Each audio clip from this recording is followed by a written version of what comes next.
Hello everyone, आज की जो वीडियो है यहाँ पर CUT PG 2025 के ऊपर है। सो यहाँ पे जो वीडियो है बेसिकली आपको अगर आपने CUT PG का फॉर्म फिल कर लिया है तो अब उसके बाद आपको करना क्या है और आपको कितने टेस्ट पेपर का सिलेक्शन करना है ये आपको मैं बताऊंगा। और एक चीज़ जो है यूनिवर्सिटी काउंसलिंग फॉर्म को लेकर है कि जैसे हमने इस बार यूनिवर्सिटी सेलेक्ट नहीं करी CUT PG के फॉर्म में, ठीक है, तो इस बार वो फॉर्म नहीं, मतलब CUT के फॉर्म में आपको यूनिवर्सिटी सेलेक्ट नहीं करनी है। लेकिन अगर हम यूनिवर्सिटी सेलेक्ट नहीं करेंगे तो हमारा एडमिशन कैसे होगा, तो मैं आपको पहले बता दूं क्या होगा। देखो, सबसे पहले तो आपका टेस्ट पेपर, कितने टेस्ट पेपर आप लोग दे सकते हो, मिनिमम तो एक ही है कि आप लोग कम से कम एक टेस्ट पेपर तो CUT के अंदर दोगे और मैक्सिमम आप लोग 4 सब्जेक्ट का एग्जाम देकर आ सकते हो। अब ये भी ध्यान रखना, मिनिमम एक सब्जेक्ट देकर आते हो तो भी 1400 रुपये फीस है, 2 सब्जेक्ट देकर आते हो तो भी 1400 रुपये फीस है, ठीक है। लेकिन इन केस अगर आप तीसरा सब्जेक्ट चूज़ करोगे तो आपको 700 रुपये पर एडिशनल सब्जेक्ट देना पड़ेगा। चौथा सब्जेक्ट चूज़ करोगे तो फिर आपकी 700 रुपये और बढ़ जाएगी। अब यहाँ पे मिनिमम आप एक ही दे सकते हो, ठीक है। अब जैसे कुछ बच्चे कह रहे हैं कि जैसे मुझे जो है इतना पता है कि मेरा पॉलिटिकल साइंस में अगर मैं एग्जाम देकर आता हूँ तो मेरा एडमिशन हो जाएगा, तब आप एक दे दो। लेकिन कुछ बच्चे होते हैं जो बैकअप के तौर पर 2 से 3 सब्जेक्ट के एग्जाम देते हैं, जैसे पॉल साइंस का भी दे दिया, अब वो बैकअप के तौर पर LLB भी रख लेते हैं, ठीक है।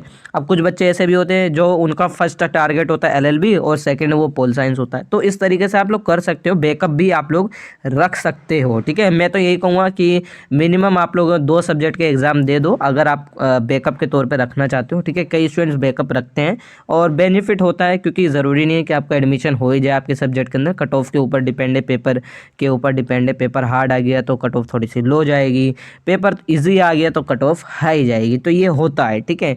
बाकी यहाँ पे अब आपका करना क्या है, देखो आप लोगों ने फॉर्म फिल कर लिया। फॉर्म फिल करने के बाद बेसिकली आपका सबसे पहले ओपन होगी करेक्शन विंडो। करेक्शन विंडो उन बच्चों के लिए है, अगर आप लोग जैसे कुछ आपने फॉर्म के अंदर मिस्टेक कर दी है तो आप लोग करेक्शन कर सकते हो। इस करेक्शन विंडो में कई सारी चीज़ें होगी जिसकी एक सेपरेट वीडियो में लेकर आ जाऊँगा, उसमें आपको इन्फॉर्म कर दूंगा।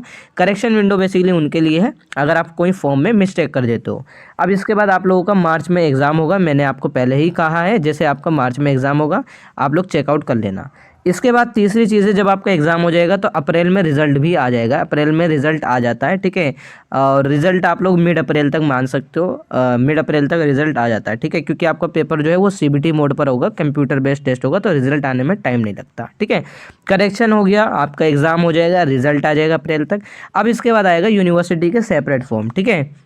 इसमें क्या होता है, देखो आप लोग जितने भी स्टूडेंट्स हैं जो CUT PG का फॉर्म फिल करेंगे, वो अब यूनिवर्सिटी क्या करेंगी, जब CUT का रिजल्ट आ जाएगा तो हर यूनिवर्सिटी अपने सेपरेट फॉर्म रिलीज़ करेगी, चाहे वो JNU हो, BHU हो या DU हो, ये सेपरेट फॉर्म आएंगे। अब ये जो सेपरेट फॉर्म है, इन सेपरेट फॉर्म की भी फीस होगी। कोई हो सकता है 100 रुपये ले, कोई हो सकता है 200 रुपये का फॉर्म ले, फिल करवाए। जैसे DU जो है 250 रुपये का फॉर्म फिल करवाता है, ठीक है, उसका अपना सेपरेट फॉर्म जो है उसकी फ़ीस है वो 250 रुपये। अब आप कहोगे तो 1400 रुपये क्यों ले रहे हैं ये लोग। 1400 रुपये जो है आप बेसिकली NTA को दे रहे हैं, NTA एग्ज़ाम कंडक्ट करवाने के लिए आप लोग 1400 रुपये दे रहे हैं, ये समझना आपको ज़रूरी है। जो यूनिवर्सिटी के जो सेपरेट फॉर्म होते हैं, इसमें आप लोग यूनिवर्सिटी के फॉर्म फिलअप करते हो, ये रजिस्ट्रेशन फ़ीस होती है जो आपको वापस नहीं होती है। सो अब यहाँ पे कहने का मतलब क्या है, जैसे मैंने कहा JNU है, BHU है, DU है, और बहुत सारी यूनिवर्सिटीज़ है जो अपने सेपरेट फॉर्म रिलीज़ करेंगी। कई कई यूनिवर्सिटी के फॉर्म ऐसे होते हैं जो 400-400 रुपये, 500-500 रुपये लेते हैं, ठीक है। सो यहाँ पे क्या आपको हर यूनिवर्सिटी का फिल करना नहीं। देखो मैंने कहा रिजल्ट के बाद आता है सेपरेट फॉर्म, तो रिजल्ट जब आपका आ जाता है तो इतनी उम्मीद सबको हो जाती है, क्योंकि हम लोगों को भी पता है कि एक्सपेक्टेशन कट ऑफ कितनी जा सकती है, तो हम लोग बता देते हैं उस टाइम पे कि पर्टिकुलर यूनिवर्सिटी की, JNU है, BHU, DU की कितनी कट ऑफ जा सकती है, ठीक है। तो यहाँ पे आप लोगों के जितने नंबर होते हैं उस हिसाब से आप लोग वो फॉर्म फिल करना, ठीक है। अब ऐसा नहीं है कि CUT के अंदर बहुत सारी यूनिवर्सिटी है तो सभी के सेपरेट फॉर्म फिल करोगे और सभी के आप लोग 300-300, 400-400 रुपये दोगे तो बहुत ज़्यादा हो जाएगा।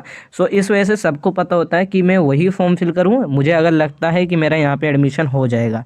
जैसे कई बच्चे इतना कॉन्फिडेंस होता है उनके अंदर कि JNU में हो जाएगा तो सिर्फ JNU का ही फॉर्म फिल करते हैं, लेकिन वो बैकअप के तौर पर DU को भी रख लेते हैं, ठीक है। 1 से 2 यूनिवर्सिटी फिल करते हैं, कई कई बच्चे 10 यूनिवर्सिटी फिल कर देते हैं, ठीक है। सो वो आपके ऊपर है। तो यूनिवर्सिटी सेपरेट फॉर्म आता है जो है रिजल्ट के बाद आता है, और इसी फॉर्म के अंदर आपसे जो भी डॉक्यूमेंट्स हैं, जैसे आपकी क्लास 10th की मार्कशीट, 12th की मार्कशीट, ग्रेजुएशन की मार्कशीट, कास्ट सर्टिफिकेट अगर आप लोग बिलोंग करते हो, ये सारी चीज़ें इस टाइम पे मांगी जाएगी यूनिवर्सिटी के सेपरेट फॉर्म के टाइम पे, ठीक है। आपकी ग्रेजुएशन के रिजल्ट भी मांगे जाते हैं। अभी आप लोग सीयूटी का फॉर्म फिल कर रहे हो ना, तो उसमें आपको सिर्फ सिग्नेचर और क्या नाम है आपका फ़ोटो मांगा गया है, उसके अलावा कोई चीज़ नहीं मांगी है। ग्रेजुएशन, क्लास 10, 12th की मार्कशीट वगैरह नहीं मांगी गई, वो मार्कशीट वगैरह यहाँ पे इसी टाइम पे मांगी जाती है, ठीक है। अब यहाँ पे जैसे यूनिवर्सिटी का सेपरेट फॉर्म आप फिल कर देते हो, इसके बाद आती है कट ऑफ, ठीक है। और बाकी यही है कि कट ऑफ में जिसका एडमिशन हो जाता है, कट ऑफ क्लियर कर लेते हो तो आपका उस पर्टिकुलर में एडमिशन हो जाता है उस पर्टिकुलर यूनिवर्सिटी के अंदर, ठीक है।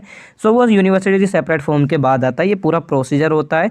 दोबारा समझ लो, करेक्शन विंडो आएगी, एग्जाम आपका मार्च में होगा, रिजल्ट आपका अप्रैल तक आ जाएगा।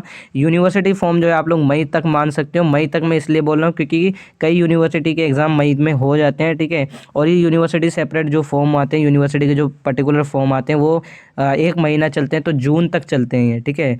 मिड जून तक आपका ये चलेगा, क्योंकि उसमें आपका ग्रेजुएशन की मार्कशीट मांगी जाती है। फिर उसके बाद आपकी पर्टिकुलर कट ऑफ आती है जुलाई तक, ठीक है। सो आप लोग बेसिकली ये मान के चलो कि जुलाई में आपकी कट ऑफ आना स्टार्ट होगी, या जुलाई की एंड से आना स्टार्ट होगी, ठीक है, या मिड जुलाई तक, और मतलब मिड जून तक, ठीक है। सो आपका ये कट ऑफ जो है जून से लेके जुलाई तक कट ऑफ आएगी, अगर पेपर यहाँ पे ऑन टाइम हुआ, मतलब एग्ज़ाम आपका जो है बेसिकली मार्च में हुआ, ठीक है। सो यही सारी चीज़ें हैं। बाकी आप लोग अगर कोई अपडेट होगी तो मैं आपको व्हाट्सएप चैनल पर अपडेट कर दूंगा। सो आप लोग व्हाट्सएप चैनल ज्वाइन कर सकते हो। व्हाट्सएप चैनल जो भी आप ज्वाइन करोगे, सीयूटी पीजी वाला ज्वाइन करना, इसका लिंक मैंने डिस्क्रिप्शन और पिन कमेंट में दे रखा है। सो ये वाला आप लोग व्हाट्सएप चैनल ज्वाइन कर सकते हो। और ये अनएसडी वाला जो व्हाट्सएप चैनल है, इस पर बेसिकली मैं दिल्ली यूनिवर्सिटी की एकेडमिक अपडेट देता हूँ। यानी जब आपका एडमिशन हो जाएगा तो पर्टिकुलर जो दिल्ली यूनिवर्सिटी की सेमेस्टर वाइज जो अपडेट आती है वो मैं यहाँ पे बताता हूँ, ठीक है। बाकी सीयूटी पीजी वाले जितने भी, चाहे आप जेएनयू में जाना, जिसमें भी जाना है सीयूटी पीजी वाले हो, तो आप सीयूटी पीजी का व्हाट्सएप चैनल ज्वाइन कर लो, वहाँ पे आपको अपडेट मिलती रहेगी। बाकी अगर आप लोग की कोई फर्दर क्वेरी है तो आप मुझे इंस्टा पे और व्हाट्सएप मैसेज कर सकते हो। लिंक मैंने आपको पिन कमेंट और डिस्क्रिप्शन में दे रखा है।